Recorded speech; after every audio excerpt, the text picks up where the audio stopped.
కొత్తగా పుట్టుకొస్తున్న పదాలకు అర్థాలను తెలియజేయటంలో డిక్షనరీలు మనకు ఎంతగానో సహకరిస్తాయి. అలాంటి నిఘంటువు సంస్థల్లో ప్రముఖమైనవి కొన్ని.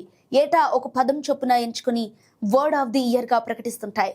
అలా కేంబ్రిడ్జ్ డిక్షనరీ 2025 ఏడాదికి గాను పారాసోషల్ అనే పదానికి ఈ జాబితాలో చోటు కల్పించింది. పారాసోషల్ అంటే ఎవరైనా తమకు తెలియని ప్రముఖ వ్యక్తితో సంబంధం ఉన్నట్టు భావించటం లేదా దానికి సంబంధించిందని కేంబ్రిడ్జ్ నిర్వహించింది. సెలబ్రిటీలు, ఇన్ఫ్లుయెన్సర్లు సహా ఏఐ చాట్బాట్లతో ప్రజలు ఏర్పరచుకునే ఏకపక్ష పారాసోషల్ సంబంధాలపై ఆసక్తితోనే ఈ పదాన్ని గుర్తించినట్లు సంబంధిత అధికారులు వెల్లడించారు. భాష ఎలా మారుతుందో చెప్పడానికి ఇదో గొప్ప ఉదాహరణ అని, ఒకప్పుడు ప్రత్యేకంగా పిలుచుకున్న ఒక పదం తర్వాత జనజీవన స్రవంతిలో ప్రధాన పదంగా మారిందని వివరించారు. అలా ప్రస్తుతం లక్షలాది మంది పారాసోషల్ సంబంధాలలో నిమగ్నమై ఉన్నాయన్నారు. సమాజం, సంస్కృతి మారుతున్న కొద్దీ పారాసోషల్ దృగ్విషయాల చుట్టూ ఉన్న భాష వేగంగా అభివృద్ధి చెందుతోంది.